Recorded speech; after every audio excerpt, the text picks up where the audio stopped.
If you struggle to keep your sugar intake down, then today's video is for you, because I am going to talk about several ways in your diet you are getting added sugar, and more importantly, how you can cut your amount down without having to really suffer. All right, for those of you meeting me for the first time, I'm Dr. Amina Goodwin, a physician and health coach, and I help people who struggle with blood sugar problems to eat better so that they can feel better and get on with life without having to be bombarded by the healthcare system. So we're going to dive straight into it. So let's start with a fact. Did you know that the recommended daily allowance for added sugar in the diet, not just for diabetics but for all of us, is only 24 grams? How much is 24 grams? 6 teaspoons, because every 4 teaspoons is equal to, every 4 grams, is equal to 1 teaspoon of sugar. So all of us, regardless of our status, should aim to have no more than 6 teaspoons of added sugar in a day. Now, when I heard that guideline or recommendation from WHO, maybe 7, 8 years ago, I was stunned, because it made me realize, the fact that there's a recommendation for all of us means that there's a problem with consuming excessive amounts of sugar. And when I really delved into my intake, I realized that my intake was way above the recommendation. And so when I outline what I'm going to talk about today, you will see just how above the recommendation my daily intake of added sugar was. So what did I do? When I realized that, I started to pay attention to what sugar was in my food. And when I realized where I was getting the sugar from, then I started to eliminate the things that were responsible for most of my added sugar. And so 5 things that I ended up eliminating, or maybe we can say replacing, are as follows. The first one was flavored yogurt. Now, everybody thinks yogurt is a healthy food, which it is. It has healthy probiotics, and you get some good healthy fats and some amount of protein and so on and so forth from yogurt, right? But a lot of the commercially available yogurt is loaded with sugar. And I specifically like that Chobani brand Greek yogurt, but when I looked at the label, I realized it had 16 grams of added sugar, which is 4 teaspoons in something that's supposed to be so healthy. Now, remember I said that the daily limit is 6 teaspoons. So that one little container of Chobani yogurt had 4. It had 2/3 of my daily intake. And sometimes I would have 2 containers. So I got rid of Chobani flavored yogurts, right?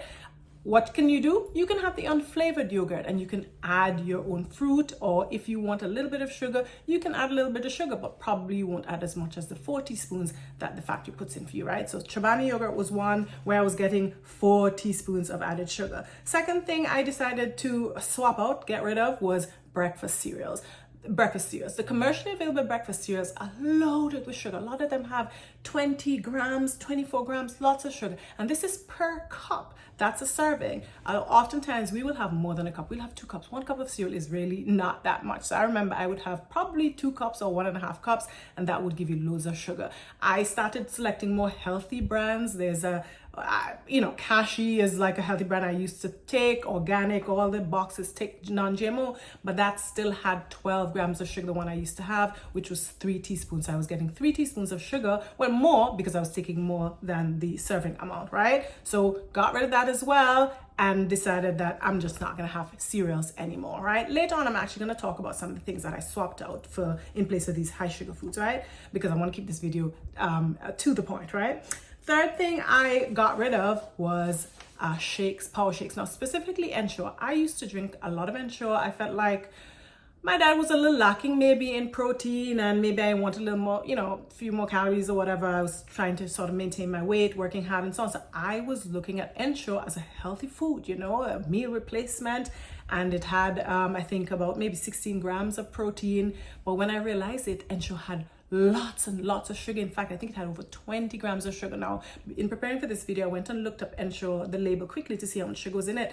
And I see that they reformulated it now, and I believe now it has about 10 grams of sugar. But when I read the ingredient list, I realized that they replaced some of that extra sugar that made it up to 24 grams, they replaced that with sucralose, an artificial sweetener. But at the time when I was drinking Ensures about 8 years ago, it had like 24 grams of sugar, I think, which is 6 teaspoons. So imagine a healthy food that we give to patients in hospital loaded with so much sugar and just causing them so much, additional problems, right? So that was another thing I personally got rid of, and I had maybe sometimes 2 of those a day, depending on how busy I was. And with one bottle of Ensure, I was getting what, 6 teaspoons of sugar, right? So again, that was right at the limit recommended for the whole day. I was getting in 1 bottle. The fourth thing I got rid of, cookies. I personally used to love butter biscuits, but every 1 butter biscuit had 4 teaspoons of sugar, sorry, 4 grams of sugar. Every 4 grams, 1 teaspoon. I would have at least 2 because that was a serving.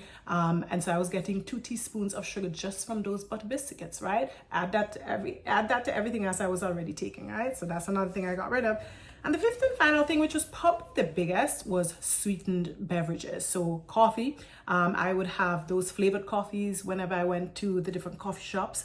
And a flavored coffee can give you up to 18 grams of added sugar, depending on how many pumps of the flavor you add. That is going to be about 4.5 teaspoons of sugar just in that 1 cup. And like I said, it varies depending on what you got, right? What you would order, right? Another thing I would drink, is juices, fruit juices. Now those really have no added sugar, but they are an abnormally concentrated source of sugar because, you know, you're gonna consume what, maybe 5-6 apples in 1 bottle of apple juice compared to if you're just eating the actual apple. You're gonna eat 1 apple, maybe you might have 2, but you're definitely not gonna have more than 2. And 1 bottle of apple juice would have about what? 1 bottle of apple juice would have like 7 teaspoons of sugar, right? And so having that, and I would have more than 1 bottle a day because I could get them freely from the hospital cafeteria, right? So at the end of the day, I was loading up on about maybe what, 106, adding up everything I listed here in these 5 things, I was getting like 106 grams of sugar, which is way above, that's 4 times as much of the recommended daily allowance, right? 26.5 teaspoons, and the limit should be 6 teaspoons or less, right? Like I said, I didn't necessarily eliminate things. I like to think of it as swapping out things. So where the yogurt is concerned, like I said, we buy plain yogurt now. You can add your own fruits, your own berries. You can add some dried fruit if you want as well. You can add some chopped nuts for a little crunch. And if you decide to have a sweetener, whether it be sugar or honey, you can add your 1 or 2 teaspoons.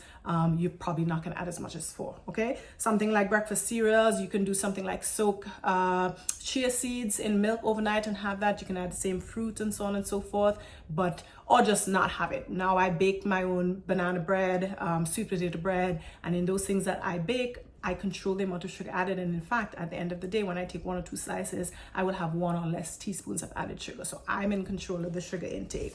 For Ensure power shakes, well, I don't even have that anymore. In the mornings, I have bulletproof coffee, and I put my own protein in it, and we put butter and MCT oil, so we make our own sort of power shake in the morning, and that oftentimes is breakfast. All right.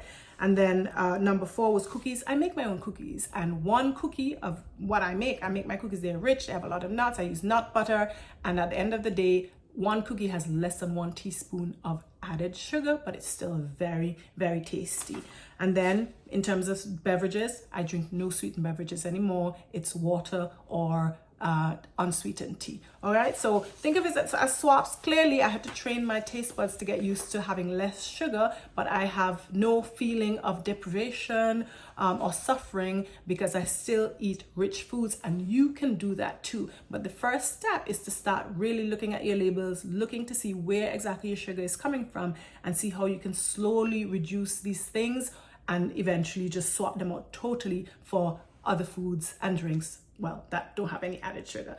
I really hope you all found this helpful. Now, one thing I will say is that in controlling added sugar intake, a big thing is breakfast, right? Breakfast is one thing that really sets people off on a cycle of cravings for the rest of the day. So I have a guide that I have prepared talking about foods, 7 foods that you should try, 7 breakfast foods rather, that you should try to avoid unless you want fat to stick to you like glue. So there's going to be a link to download that free guide, a free informational guide, and you can take a look at that, and hopefully you can better your breakfast so that you can get to the weight that you want, and more importantly, get to the type of health that you want.